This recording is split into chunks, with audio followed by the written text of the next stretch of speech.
Do the rich people cringe and say, don't tell them that, Robert? Yes. Don't tell people what you know. Right. Keep them poor. So my father was the head of education, PhD, all that stuff. I go home and ask him, said, why don't we learn about money in school?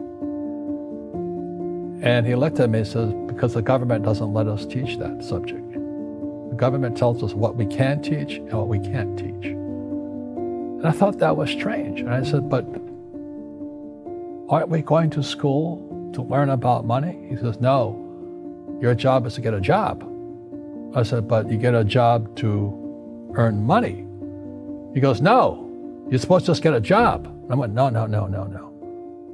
Isn't the purpose of a job to earn money? He goes, you're correct.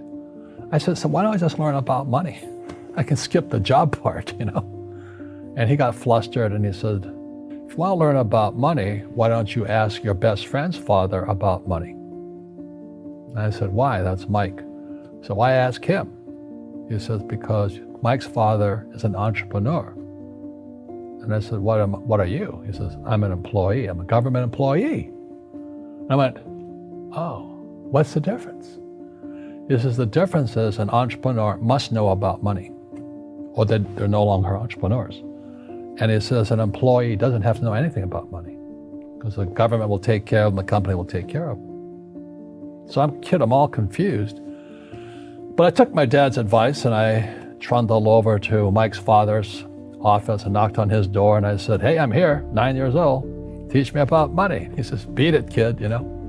But that's where the story of Rich Dad, Poor Dad started. And finally, through persistence, my rich dad started teaching me about money on one condition. And that condition was he would never pay me. He says, the moment I pay you, you think like an employee. He says, that's the trap. Entrepreneurs work for free. And now I'm 9 years old, my head's cracking in half. He says, you never want a paycheck. You understand that, kid? I said, okay, I got it. And he says, well, how do I make money? He says, that's what entrepreneurs figure out. It's like, so how do I learn about money? So he would just break out a Monopoly game board. So I would work for free. I'd pick up cigarette butts, and he had hotels and restaurants, and I would clean and do menial tasks. And as I got older, I started getting into office work and marketing and accounting, and I was an apprentice basically, but I always worked for free. And he would teach me about money, but the way he taught me about money was playing Monopoly. And finally one day I got upset. I said, well, when are you going to teach me about money? He says, what do you think we're doing? We're playing Monopoly. He goes, no. What do you think we're doing?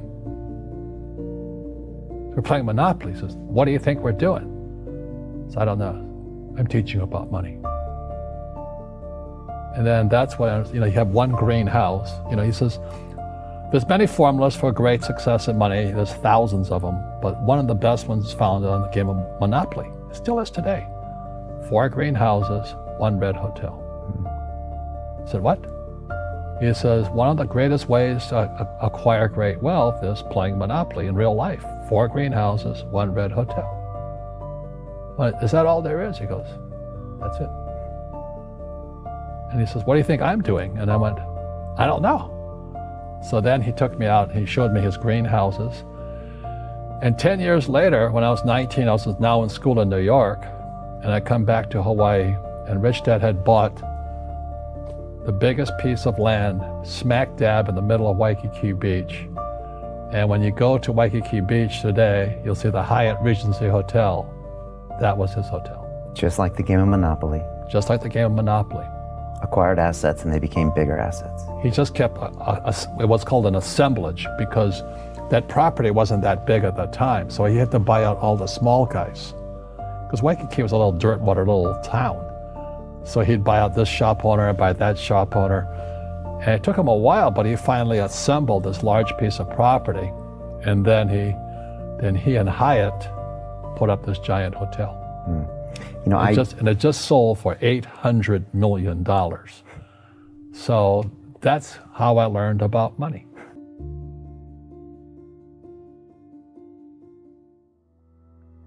I've had financial crashes. I've had people stab me in the back, but they're all good because I grow from it. That's spirituality. Right.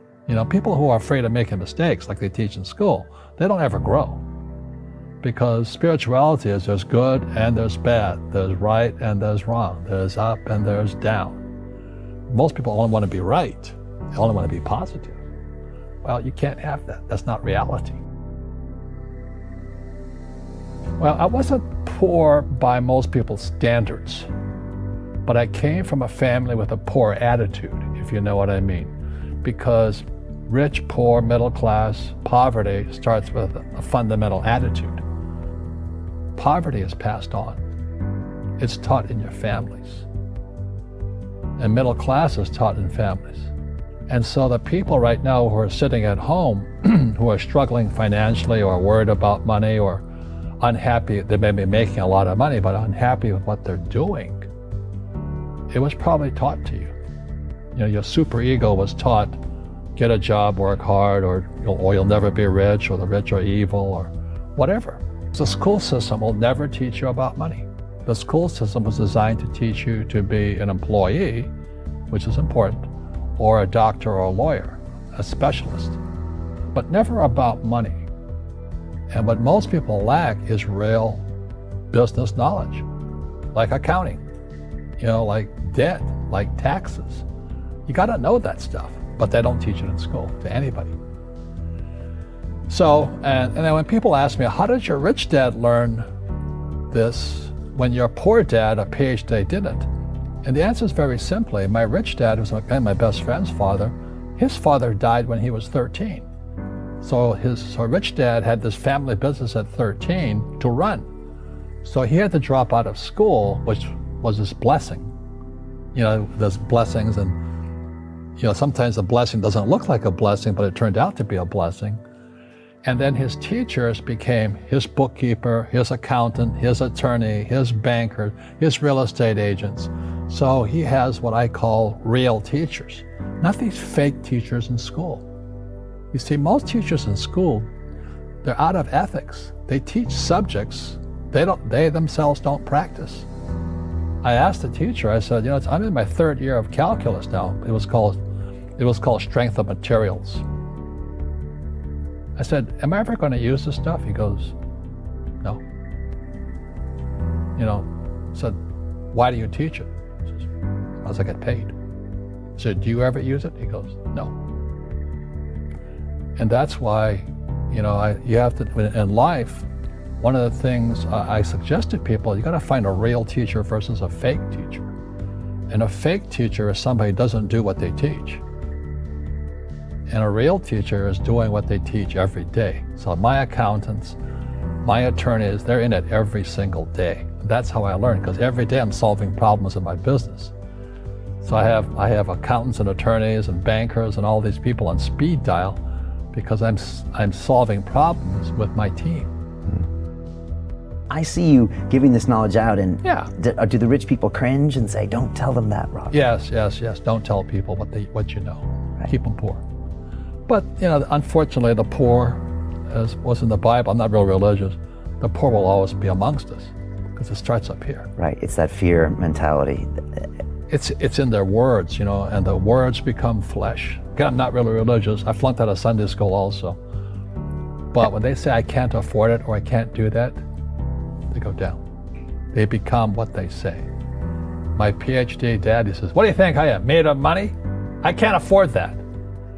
And my rich dad would say, that's why he's poor. Poor people say, I can't afford it, I can't do that, I don't have time. Because it's an escape. It's an escape, you know what I mean? It's easy to say, I can't afford it. And your rich dad used to say what instead of, I can't afford it? How can I afford it? How can I do that? What would it take, or why should I do that? He says that a question opens the mind, a statement closes the mind. So when you say, I can't afford it, your mind shuts down and you become what you say. Rugby is a team sport, but so is soccer. The rules are different. And other people are golfers. They play by themselves. And so everybody's different. So my game financially is business, number one. Second is real estate. So what I say to young people is, you find your game.